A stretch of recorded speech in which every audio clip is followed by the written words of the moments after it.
बहुत तरले मिनटों के बाद मलक रियाज साहब ने टाइम लिया उनसे। मलक रियाज साहब इसे 1 घंटे की मुलाकात में मियां नवाज शरीफ से मदद मांगते रहे हैं, लेकिन नवाज शरीफ साहब ने उनसे मदद कर ली है कि मैं आपकी इस वक्त कोई मदद नहीं कर सकता। ये मुलाकात मलक रियाज के हवाले से तो नाकाम हो गई। वो मलक रियाज की कोई मदद करने के लिए तैयार नहीं है। शेख रशीद साहब की भी क्या औकात है, एक पार्टी एक सीट की पार्टी है। अस्सलाम वालेकुम, मैं सोबिया इशरफ, प्रोग्राम अंदर की बात मुजम्मिल सौरवर्दी के साथ।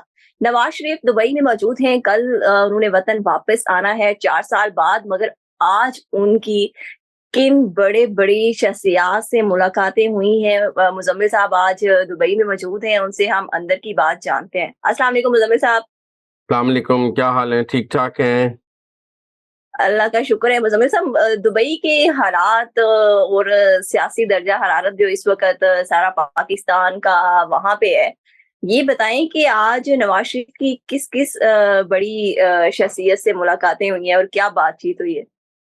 बड़ी मुश्किल। आज नवाज शरीफ साहब वैसे किसी को मिलना नहीं चाहते थे। वो कल अपने जलसे की तैयारी कर रहे थे और उन्होंने आज यही कहा कि वो अपने जलसे की तकरीर तैयार करना चाहते हैं, लिहाजा आज उन्होंने अपनी सियासी मसरूफियात जो है वो मुअत्तल की हुई थी। लेकिन उन्हें बहुत तरले मिनटों के बाद उन्होंने मलक रियाज साहब ने टाइम लिया उनसे और 1 घंटे की टाइम मुलाकात की है। और मलक रियाज साहब इसे 1 घंटे की मुलाकात में मियां नवाज शरीफ से मदद मांगते रहे हैं कि उन पर जो मुश्किलात हैं इस वक्त उनमें उनकी मदद की जाए, लेकिन नवाज शरीफ साहब ने उनसे मदद कर ली है कि मैं आपकी इस वक्त कोई मदद नहीं कर सकता और आप अपने मामलात को खुद देखें। मलक रियाज साहब ने उनको बहुत कहा है कि आप मेरी इस वक्त मदद करें, मैं बहुत मुश्किल में हूँ, आप मेरी मदद कर सकते हैं। लेकिन नवाज शरीफ ने उनसे माजरत कर ली है। उन्होंने कहा है कि मैं आपके मामले में बिल्कुल इंटरफेयर नहीं करूंगा, आपके मामलात अदालतों में हैं और इदारे के साथ हैं, तो हम बहैसियत पार्टी या मैं इसमें इंटरफेयर नहीं करूंगा। हम आपके खिलाफ भी नहीं हैं, लेकिन जो कुछ हो रहा है हम उसमें आपकी मदद नहीं कर सकते। हम आपके खिलाफ कुछ नहीं कर रहे, लेकिन जो केसेस हैं, जो कुछ हो रहा है, उनको रोकने में या आपकी कोई मदद नहीं की जा सकती। तो ये मुलाकात मलक रियाज के हवाले से तो नाकाम हो गई, लेकिन नवाज शरीफ ने उन्हें मिलने के लिए वक्त दिया और 1 घंटा वो नवाज शरीफ के जो ठहरे हुए थे अली डार साहब के घर, वहां आए मलक रियाज साहब। 1 घंटा रहे, लेकिन 1 घंटे बाद नाउमीद वहां से वापस चले गए। इसके अलावा नवाज यानी शरीफ नवाज के शरीफ सारसी का किरदार अदा करने से इनकार कर दिया। इनकार कर दिया। वो मलक रियाज की कोई मदद करने के लिए तैयार नहीं है। ठीक हो गया मुजम्मिल साहब, ये तो बड़ी आपने अंदर की बात बताई है, क्योंकि यहाँ की बड़ी शख्सियत का वहां पे दुबई में मुलाकात करना और अपने लिए नया हम्म रास्ता तलाश करना। अच्छा, दूसरा हम्म आज शेख रशीद साहब का भी इंटरव्यू आ गया है। पहले उस्मान डार साहब का आया, वो खुद रूपोश थे। फिर सदाकत अब्बासी साहब ने कहा कि मैं शुमाली इलाकाजात की सैर को गया हुआ था। फिर उसके बाद फरूख हबीब आए, वो रूहानी दोस्तों से मुलाकातें करके आए। और आज शेख रशीद कह रहे हैं कि मैं 40 दिन के लिए जो है वो चिले पे गया था। और चिला उन्होंने ये 40 दिन का नहीं काटा। 17 सितंबर को उनकी जो है वो हुई थी, गिरफ्तारी हुई थी रावलपिंडी से, निजी हाउसिंग सोसाइटी जिसको कहा जाता है, हालांकि वो बहरिया टाउन है। तो मतलब ये सब अंदर की बात क्या है, ये इंटरव्यू उनको क्यों देना पड़ा? क्या ये जो पहले इंटरव्यूज और प्रेस कॉन्फ्रेंसेस हुई, उसी का आगे का लाहे अमल है? ये ये मैंने आपको कहा ना, ये सब सियासत के जाली बदमाश थे। इनकी जुबानें देखें कितनी लंबी थी, इनसे किसी की इज्जत महफूज नहीं थी। 4 दिन नहीं खड़े हो सके, एक चिल्ला नहीं कटा इनके साथ। बातें करते थे नाना सनाउल्लाह को, ख्वाजा साद रफीक को, शाहिद खकान अब्बासी को, एहसन इकबाल को, ख्वाजा आसिफ को।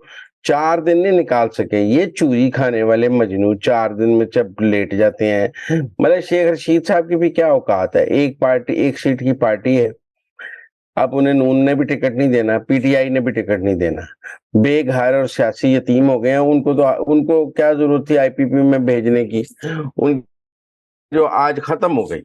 आज अवामी मुस्लिम लीग देखें, अवामी मुस्लिम लीग की तो कमाल ये था कि वो एक बड़ी पार्टी के साथ एडजस्टमेंट में अपनी सीट निकाल लेते थे। अब किसी बड़ी पार्टी के साथ उनकी एडजस्टमेंट हो ही नहीं सकती। हनीफ अब्बासी बरी हो गए हैं, जिन्होंने उनके मुकाबले पे इलेक्शन लड़े, और शेख रशीद के पास किसी का टिकट नहीं होना। अपने टिकट पे तो उन्हें 10,000 वोट ना मिले, वो तो पीटीआई के सर पे जीतते हैं या नून के सर पे जीतते हैं। उन्होंने कभी मेरा मतलब अपने सर पे तो कोई इलेक्शन नहीं जीता है। तो इसलिए मेरे ख्याल में आज शेख रशीद का भी सियासी जनाजा निकल गया और बड़ी धूम से निकला है। वो चिल्ले पे गए हुए थे, अब उन्हें जो है ना वो कोई सारी उम्र के चिल्ले पे चले जाना चाहिए और अब सियासत छोड़ देनी चाहिए। वैसे वो कह रहे हैं मैं पीडीएम की मुखालफत करूंगा, 2 4 6 इंटरव्यूज देने से क्या हो जाएगा उनके, उन्होंने पहले इतने दिए। अब तो पीटीआई वाले खुद उनके खिलाफ वो क्या इंटरव्यू देंगे, एक तरफ इमरान खान के खिलाफ बोलेंगे, दूसरी तरफ पीडीएम के खिलाफ बोलेंगे, क्या लोग उनकी बात को क्या वजन देंगे। इसलिए तो मेरे ख्याल में शेख रशीद की क्या बात करनी है।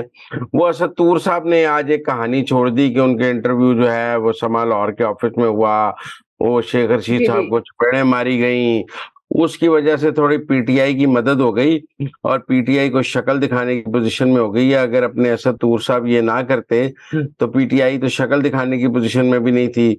उनको किसी ने लगता है मिसगाइड कर दिया है, क्योंकि इंटरव्यू तो पिंडी में हुआ है, बहरिया टाउन में हुआ है, शेख रशीद के घर पे हुआ है, और इसलिए असद तूर साहब की इंफॉर्मेशन ठीक नहीं थी। लेकिन मिसगाइड हो गए हैं या किसी ने डिसइंफॉर्म कर दिया है, उस पर तो हम ज्यादा बात नहीं करना चाहते। लेकिन उनके इस ट्वीट ने और इस सारे वीलॉग ने पीटीआई की बहुत मदद की है और उनको एक झूठा बयानिया बनाने का भरपूर मौका मिला है। पर मुज़म्मिल साहब, उन्होंने इमरान खान के साथ तो छोड़ने से इनकार कर दिया था कि मैं कभी भी इमरान खान का साथ नहीं छोड़ूंगा। तो आज उन्होंने उसी इमरान खान को जिद्दी सियासतदान कह दिया है और ये भी कहा है कि किसी भी सियासतदान को किसी फौजी का नाम नहीं लेना चाहिए। जिस दिन लिया था उस दिन छोड़ देते ना, उस दिन छोड़ा था, ये छितर का आके छोड़ा है ना। अब मेरा मतलब है, अगर आप इतने असूल पसंद थे और आपके नजदीक किसी फौजी अफसर का नाम नहीं लिया जाना चाहिए, तो जिस दिन लिया गया था आप उस दिन इमरान खान का साथ छोड़ देते। हम मानते कि आप इदारे के बहुत लॉयल हैं, आपकी इदारे के साथ वफादारी किसी शक्को शुबे से बालतर नहीं है। उस वक्त तो आप खान के साथ बैठ के मजे लेते रहे, एंजॉय करते रहे, और अब जब आपको पड़े हैं 76 तो आप कहने लगे नहीं नहीं मेरी तो असूली पोजीशन गेट नंबर 4 है। ये तो मेरा मतलब है कि डंडा पीर में स्टंडों का, और 76 इनको पड़े हैं तो अब इनको नानी याद आ गई है। ये शक्ल दिखाने की मुज़म्मिल साहब, ये पोजीशन। तो उन्होंने कहा है कि मुझे फख्र है कि मैं फौज का तर्जुमान हूँ। अब फौज उनको तर्जुमान नहीं रखेगी। अब वो फौज ने ना, मेरा मतलब है उनको ये पता होना चाहिए कि उनकी जो हवलदारी थी ना फौज की वो खत्म हो गई है, नौकरी भी खत्म हो गई है और पेंशन भी कोई नहीं, बस अब घर जाएं। ठीक हो गया। तो मुज़म्मिल साहब, इनका आगे सियासी मुस्तकबिल क्या है शेख रशीद साहब का? कुछ भी क्योंकि नहीं, उन्होंने तो कहा कि उनके मैं हल्के में अपनी पार्टी में उनके हल्के से अकेला ही था। पीटीआई, उनके हल्के से पीटीआई किसी को टिकट दे देगी, नून हनीफ अब्बासी को देगी, ये आजाद इलेक्शन लड़ेंगे कलमदुआत पर। अब इनकी कोई सीट एडजस्टमेंट तो पीटीआई के साथ नहीं होगी। तो जब पीटीआई का अपना उम्मीदवार होगा, नून का अपना उम्मीदवार होगा, तो शेख रशीद को कौन पूछेगा।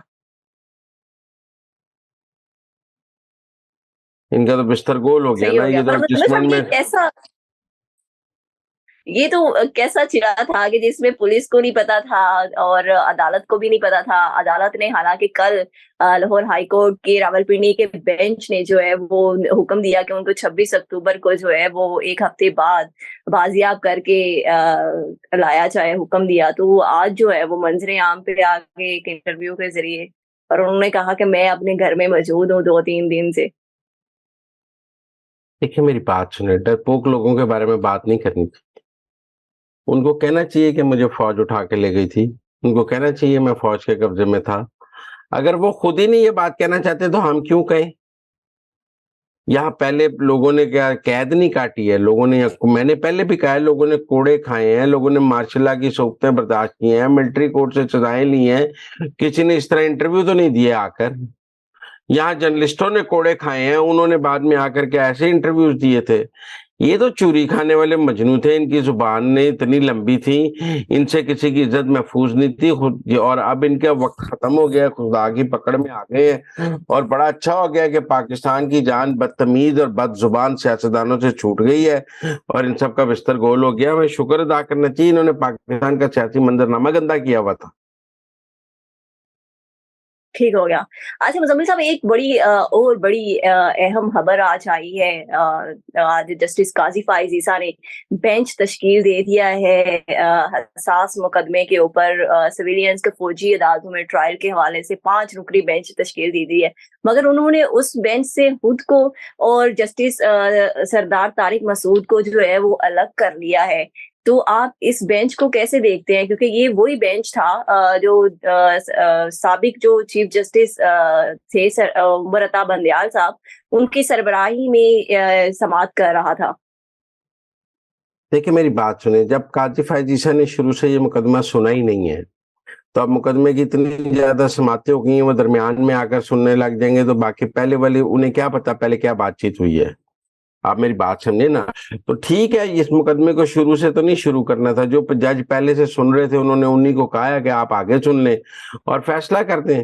इसमें परेशानी वाली क्या बात है? हमारे दोस्त तो ऐसे ही जिनको काजी फ़ाइज़ ईसा के नाम से बड़ी चिढ़ है, उन्होंने कहा जी काजी फ़ाइज़ ईसा भाग गया, उसने मिलिट्री कोर्ट का केस सुनने से इनकार कर दिया।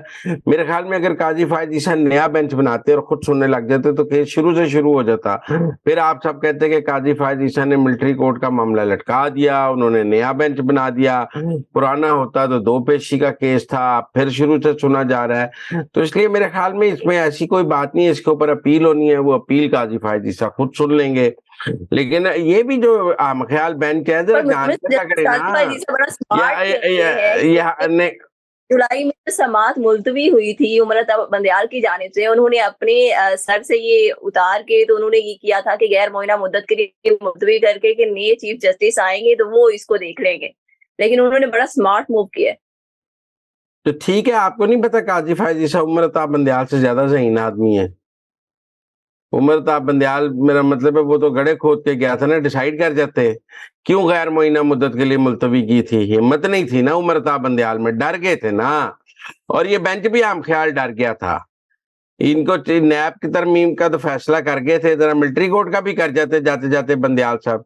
वो तो जान की ईमान पाकर निकल गए। तो यही 5 ये जो आमख़याल बेंच है, ये मुज़ाहिर अली नकवी, आयशा मलिक, मुनीब अख्तर, जादुल हसन करें ना ज़रा मिलिट्री कोर्ट के खिलाफ फैसले और कहें जी कि नहीं हो सकता सिविलियंस का ट्रायल। ज़रा हिम्मत पैदा करें ना, ये सारे फैसले सिर्फ नवाज शरीफ के खिलाफ ही दे सकते हैं। ज़रा खड़े हो ना, बाकी इसमें ऐसी कौन-सी बात है? मुनीब अख्तर साहब बड़ा आइन को रीराइट करते हैं 63 ए में, अब ज़रा मिलिट्री कोर्ट पे करें ना, लाके पता जाएगा। ठीक हो गया। Thank you so much Muzammil साहब कि आपने हमें अंदर की खबरों से बाखबर किया। मुज़म्मिल साहब के मुताबिक chief justice justice Qazi Faiz ईसा ने बहुत स्मार्ट मूव किया है कि जो पहला 6 रुकनी बेंच उस वक़्त इसकी समाअत कर रहा था फौजी अदालतों में सिविलियंस के ट्रायल के हवाले से, क्योंकि उमर अता बंदयाल साहब तो रिटायर हो गए। उसके बाद 5 रुकन रह गए, तो 5 रुकनी अब बेंच जो बकाया बचा था उसका ही उन्होंने नया बेंच तश्कील दे के एक बहुत स्मार्ट मूव किया है। तो अब इस 5 रुकनी बेंच को बहुत ज़्यादा हिम्मत दिखानी पड़ेगी और इस पे जो है वो फैसला सुनाना पड़ेगा। इसके साथ ही मुझे इजाज़त दें। अल्लाह हाफ़िज़।